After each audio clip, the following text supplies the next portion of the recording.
ನಾಟಕ ಮಾಡ್ತೀರಾ? ಅವನ್ ಯಾವ ರೈತನ ಅಂತಾನೆ ಈ ನನ್ನ ಮಗನು ಕೇಳ್ತೀನಿ, ಯಾವ ದೊಡ್ಡಸ್ತಾನೆ ಕೊಟ್ಟೆ?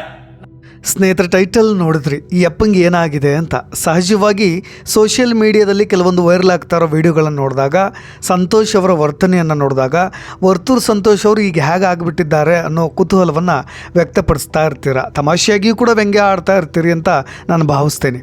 ಈ ವರ್ತೂರು ಸಂತೋಷ್ ಕುಟುಂಬದಲ್ಲಾಗಿರ್ತಕ್ಕಂಥ ವಾಸಿಯಾಗದ ನೋವುಗಳಿಂದ ಕೆಲವು ಬಾರಿ ವಿಚಿತ್ರವಾಗಿ ಆಡ್ತಿದ್ದಾರೋ ಅಥವಾ ಇಲ್ವೋ ಅನ್ನೋದೇ ಕೆಲವೊಬ್ಬರ ಕುತೂಹಲ.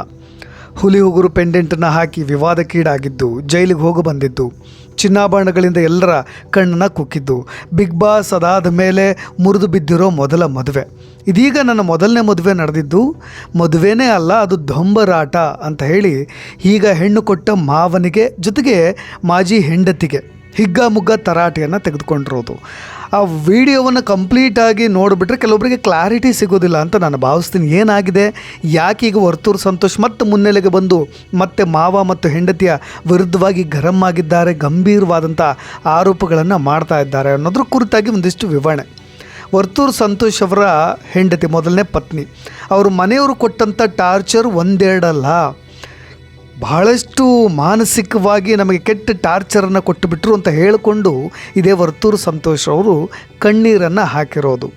ಅವರ ತೆರೆಮರೆಯ ಬೀದಿ ರಂಪಾಟವನ್ನು ಮಾಧ್ಯಮಗಳ ಮುಂದೆಯೇ ಮತ್ತೆ ಹೊರ ಹಾಕಿ ಪರೋಕ್ಷವಾಗಿ ಹೆಣ್ಣು ಕೊಟ್ಟ ಮಾವನಿಗೆ ತಿವಿಯೋ ಕೆಲಸವನ್ನು ಮಾಡಿರೋದು, ಚಾಟಿ ಬೀಸಿರೋದು, ಜೊತೆಗೆ ತರಾಟೆಯನ್ನು ತೆಗೆದುಕೊಳ್ಳೋದ್ರ ಮುಖಾಂತರವಾಗಿ ತಮ್ಮ ಆಕ್ರೋಶವನ್ನು ಹೊರ ಹಾಕಿದ್ದಾರೆ.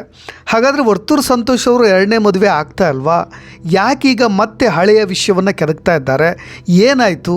ಅವರ ಡಿವೋರ್ಸ್ ಯಾವ ಹಂತಕ್ಕೆ ಬಂದಿದೆ? ಇನ್ನೂ ಕೂಡ ಮೊದಲನೇ ಮದುವೆ ಡಿವೋರ್ಸ್ ಸಿಕ್ಕಿಲ್ವಾ? ಹೊಸದಾಗಿ ಮದುವೆಯ ಸುದ್ದಿಯನ್ನು ಹರಿಬಿಟ್ಟಿದ್ದು ಈಗ ಮತ್ತೆ ಯಾಕೆ ಹೆಂಡತಿಯನ್ನು ಮತ್ತು ಮಾವನನ್ನು ತರಾಟೆಗೆ ತೆಗೆದುಕೊಳ್ತಾ ಇರೋದು? ಡಿವೋರ್ಸ್ ಕೊಡಲಿಕ್ಕೆ ಅವರು ಒಪ್ತಾ ಇಲ್ವಾ? ಇವೆಲ್ಲ ವಿಷಯಗಳ ಕುರಿತಾಗಿ ಒಂದಿಷ್ಟು ಮಾಹಿತಿ ಇಲ್ಲಿದೆ. ವರ್ತೂರು ಸಂತೋಷ್ ಅವರ ಫ್ಯಾಮಿಲಿ ಮ್ಯಾಟರ್ ದಿನದಿಂದ ದಿನಕ್ಕೆ ಬೆಳೆಯುತ್ತಲೇ ಇದೆ. ಪತ್ನಿ ಹಾಗೂ ಅವರ ಮನೆಯವರ ವಿರುದ್ಧವಾಗಿ ಕಿಡಿಕಾರ್ತಾ ಇದ್ದಾರೆ. ಇನ್ನು ಮುಂದೆ ನನ್ನ ತಂಟೆಗೆ ಬಂದರೆ ನಿಮ್ಮ ಎಲ್ಲ ವಿಷಯವನ್ನು ಹೊರ ಹಾಕ್ತೀನಿ ಅಂತ ಹೇಳಿ ಎಚ್ಚರಿಕೆಯನ್ನು ಕೂಡ ಕೊಟ್ಟುಬಿಟ್ಟಿದ್ದಾರೆ. ಮದುವೆ ಆಗ್ತೀನಿ ಅಂತ ಸುಮಾರು ವಿಡಿಯೋಗಳನ್ನು ನಿಮ್ಮ ಮುಂದಲೇ ಬಿಟ್ಟೆ ನಾನು. ಅನೇಕ ಸೋಷಿಯಲ್ ಮೀಡಿಯಾ ಇನ್ಫ್ಲೂಯೆನ್ಸರ್ಗಳ ಮಧ್ಯೆ ನಿಂತ್ಕೊಂಡು ನಾನು ಮಾತನಾಡಿದೆ. ಆದರೆ ನನ್ನ ಲೈಫ್ನಿಂದ ಹೆಂಡತಿ ಹೊರ ಹೋಗಿ 5 ವರ್ಷ ಆಯಿತು. ತಿರುಬೋಕಿ ಬಾಳನ್ನು ಬಾಳಬಾರ್ದು, ಆ ರೀತಿಯಾಗಿ ಮಾಡಬಾರ್ದು. ಮನೆಯಲ್ಲಿದ್ದಂಥ ಈ ಹೆಂಡತಿಯ ವಸ್ತುಗಳೆಲ್ಲವೂ ಕೂಡ ಆಚೆ ಬಿಸಾಕ್ತೀನಿ, ಆಚೆ ಹೋಗ್ತವೆ.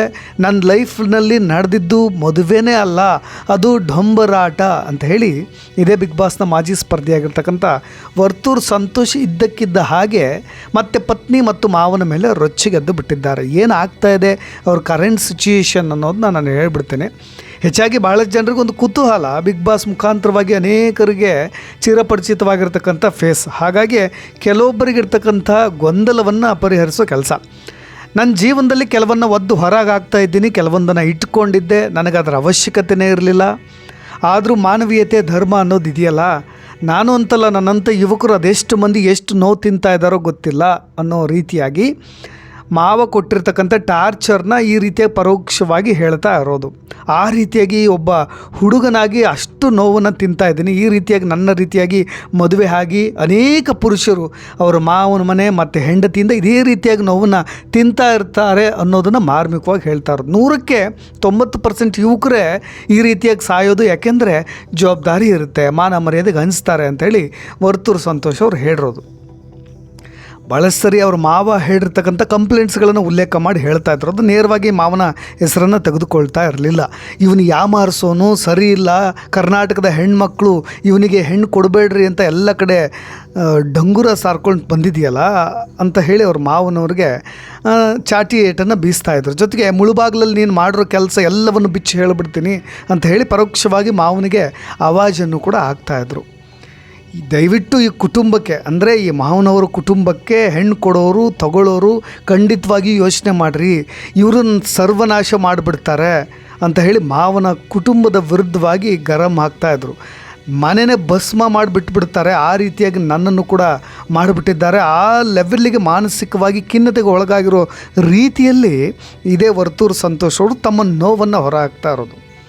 ಮಾವ ಯಾವ ರೀತಿಯಾಗೆಲ್ಲ ಹಿಂಸೆ ಕೊಟ್ಟಿದ್ರು ಅನ್ನೋದನ್ನು ಅವರು ಎಳೆಯಾಗಿ ಹೇಳ್ತಾ ಹೋಗ್ತಾರೆ. ಅಂದರೆ ಅವ್ರ ಕಡೆಯಿಂದ ಈ ಒತ್ತಡ ಬಂದಿತ್ತಂತೆ, ಮಗಳು ಮಾತ್ರ ಇರಬೇಕು ಅಂದರೆ ವರ್ತೂರು ಸಂತೋಷ್ ಅವರ ಮನೆಯಲ್ಲಿ ಅಜ್ಜಿ ಮತ್ತು ಅಮ್ಮ ಇದ್ದಾರೆ, ಸ್ವಲ್ಪ ರೆಸ್ಪೆಕ್ಟ್ ಜಾಸ್ತಿ ಕೊಡ್ತಾರೆ, ಪ್ರೀತಿನೂ ಕೂಡ ಜಾಸ್ತಿ ಇದೆ ಅಜ್ಜಿ ಅಮ್ಮನಿಗೆ. ಆದರೆ ಅವ್ರ ಕಡೆಯಿಂದ ಒಂದು ಕಂಡೀಷನ್ ಬಂದಿತ್ತು, ಮಗಳು ಮಾತ್ರ ಮನೇಲಿರಬೇಕು, ಅಜ್ಜಿ ಅಮ್ಮ ಇರಬಾರ್ದು ಅಂತ ಒಂದು ಕಂಡೀಷನ್ ಬಂದಿದೆ ಅಂತ. ಅದನ್ನು ಕೂಡ ಇಲ್ಲಿ ಮೆನ್ಷನ್ ಮಾಡ್ತಾ ಅವ್ರು ಹೇಳ್ತಾ ಇರೋದು, ಅಜ್ಜಿ ಅಮ್ಮ ಇರಬಾರ್ದು ಅಂತ ಹೇಳ್ತೀಯಲ್ಲ, ಭಾಳದ ಕುಟುಂಬ ಇದು, ನಾನು ಸಂಪಾದಿಸಿರೋದಿದು, ನಾನು ಗಳಿಸಿರೋದಿದು, ಅದನ್ನೆಲ್ಲ ಹಾಳು ಮಾಡ್ತಿರೋ ಸಂಸಾರ ನಿಮ್ಮದು ಅನ್ನೋ ರೀತಿಯಾಗಿ ಒಟ್ಟಾರೆಯಾಗಿ ಮಾವನ ಮೇಲೆ ಇರೋ ಆಕ್ರೋಶ ಎಲ್ಲವನ್ನು ಕೂಡ ಹೊರ ಹಾಕ್ತಾಯಿದ್ರು. ಅಂದರೆ ನನಗೆಲ್ಲ ಇದು ಡಿವೋರ್ಸ್ ಸಮಸ್ಯೆಯನ್ನು ಇಲ್ಲಿವರೆಗೂ ಎಳ್ಕೊಂಡು ಬಂದಿದೆ ಅನ್ನೋದು ಗೊತ್ತಾಗ್ತಾ ಇದೆ. ಯಾಕೆಂದರೆ ಅವರು ಡಿವೋರ್ಸ್ ಒಂದು ಸಿಕ್ಕಿಬಿಟ್ರೆ ಫೈನಲಿ ಅವರು ಎರಡನೇ ಮದುವೆ ಆಗಲಿಕ್ಕೆ ಸುಲಭ ಆಗ್ತಾಯಿತ್ತು. ಅದಕ್ಕೆಲ್ಲೋ ಅವರು ಅಡ್ಡಿಪಡಿಸ್ತಾ ಇದ್ದಾರೆ, ಅದಕ್ಕೇನೋ ಪರ್ಮಿಷನ್ ಕೊಡ್ತಾ ಇಲ್ಲ, ಸತಾಯಿಸ್ತಾ ಇದ್ದಾರೆ ಅಂತ ಅನಿಸುತ್ತೆ. ಜೊತೆಗೆ ಮಗಳಿಗೆ ಸಗಣಿ ಎತ್ತೋಕೆ ಬಿಡಲ್ಲ ಅಂತ ವಾರ್ನಿಂಗ್ ಕೂಡ ಅವ್ರ ಮಾವನವ್ರು ಕೊಟ್ಟಿದ್ರಂತೆ ಮದುವೆಯಾಗಿ ಬಂದಾಗ.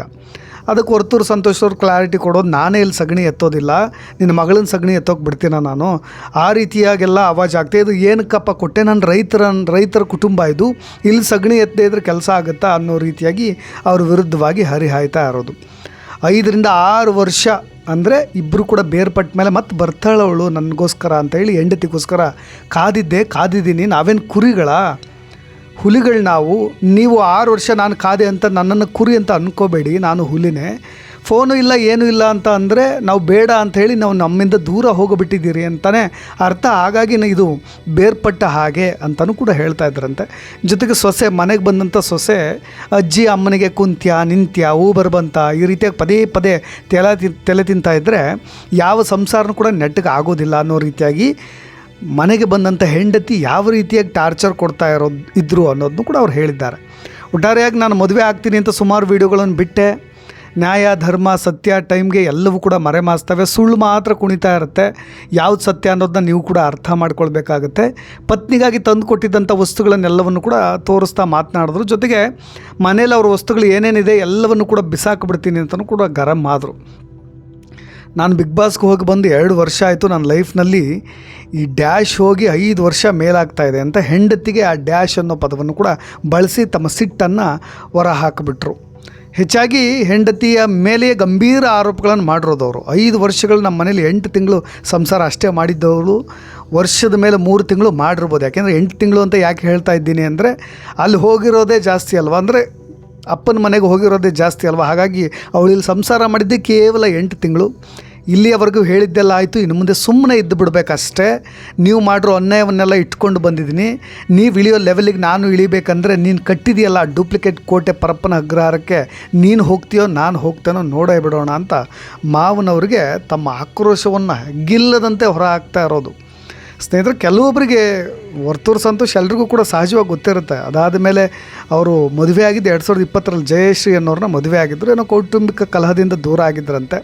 ಸಂತೋಷ್ ಅವರ ಬಗ್ಗೆಯೇ ಅವ್ರ ಹೆಣ್ಣು ಕೊಟ್ಟ ಮಾವ ಸೋಮನಾಥ್ ಸಾಕಷ್ಟು ಆರೋಪ ಮಾಡಿದರು. ವೈಯಕ್ತಿಕ ವಿಚಾರ, ಪರ್ಸ್ನಲ್ ವಿಚಾರ, ಆ ವ್ಯಕ್ತಿ ಹೇಗೆ, ಆತನ ಕ್ಯಾರೆಕ್ಟರ್ ಹೇಗೆ, ಈ ರೀತಿಯಾಗೆಲ್ಲ ಬಹಳಷ್ಟು ನಿಂದನೆ ಮಾಡ್ತಕ್ಕಂಥ ಮಾತುಗಳ ಮುಖಾಂತರವಾಗಿ ಹಿಂಸೆ ಕೊಟ್ಟಿದ್ದರು ಅವರಿಗೆ. ಪರ್ಸ್ನಲಿ ಅವ್ರನ್ನ ತುಂಬ ಟಾರ್ಗೆಟ್ ಮಾಡೇ ಮಾತನಾಡಿದರು. ಆದರೆ ಇತ್ತೀಚೆಗೆ ಅವರು ನಾನು 2ನೇ ಮದುವೆನ ಆಗ್ತಾಯಿದ್ದೀನಿ, 100% ಇದೆ, ಮದುವೆ ಊಟ ಹಾಕಿಸ್ತೀನಿ ಅಂತ ಹೇಳಿ ತತ್ಕ್ಷಣಕ್ಕೆ ಕೆಲವೊಂದು ಮಾಧ್ಯಮಗಳ ಮನೆ ಕರೆಸ್ಕೊಂಡು ಈ ರೀತಿಯಾಗೆಲ್ಲ ಹರಿಹಾಯ್ದಿರೋದು ನೋಡಿದ್ರೆ ಅವರು 2ನೇ ಮದುವೆ ಆಗಲಿಕ್ಕೇನೋ ಅಡ್ಡಿ ಆಗ್ತಾಯಿದೆ ಅಂತ ಕಾಣಿಸುತ್ತೆ. ಅದನ್ನು ಅವರು ಈ ರೀತಿಯಾಗಿ ತಮ್ಮ ನೋವಿನ ನುಡಿಗಳನ್ನು ಹೊರಹಾಕುವ ಪ್ರಯತ್ನವನ್ನೆಲ್ಲೋ ಮಾಡ್ತಾ ಇದ್ದಾರೆ ಅಂತ ಅನಿಸುತ್ತೆ. ಅದಕ್ಕೋಸ್ಕರವಾಗಿ ಮಾವ ಮತ್ತು ಹೆಂಡತಿಯನ್ನು ಟಾರ್ಗೆಟ್ ಮಾಡಿಯೇ ವಿಡಿಯೋ ಪೂರ್ತಿ ಚಳಿ ಬಿಡಿಸುವ ಕೆಲಸವನ್ನು ಮಾಡಿದ್ದಾರೆ. ಇದಕ್ಕೆ ಅವರು ಹೇಗೆ ರಿಯಾಕ್ಟ್ ಮಾಡ್ತಾರೋ ಗೊತ್ತಿಲ್ಲ. But it is not a serious issue. But ಕೆಲವೊಬ್ಬರು ವರ್ತೂರು ಸಂತೋಷ್ ಅವ್ರನ್ನ ಫಾಲೋ ಮಾಡ್ತಾ ಇರ್ತಾರಲ್ವ, ಅವರ ಪರ್ಸ್ನಲ್ ಲೈಫ್ ಬಗ್ಗೆ ಸ್ವಲ್ಪ ಇಂಟ್ರೆಸ್ಟ್ ತೋರಿಸ್ತಾ ಇರಲ್ವ, ಜೊತೆಗೆ ಸೋಷಿಯಲ್ ಮೀಡಿಯಾದಲ್ಲಿ ವೈರಲ್ ಆಗ್ತಾರೋ ಸಂಬಂಧವಾಗಿ ಕೆಲವೊಂದಿಷ್ಟು ಇನ್ಫಾರ್ಮೇಷನ್ನ ತಿಳಿಸೋ ಪ್ರಯತ್ನವನ್ನು ಮಾಡಿದ್ದೇನೆ. ಇನ್ನಷ್ಟು ಅಪ್ಡೇಟ್ಸ್ಗಳೊಂದಿಗೆ ಮತ್ತೆ ಬರ್ತೀನಿ. ನಾನು ರಾಕೇಶ್ ಶಾರುಂಡಿ. ಧನ್ಯವಾದ.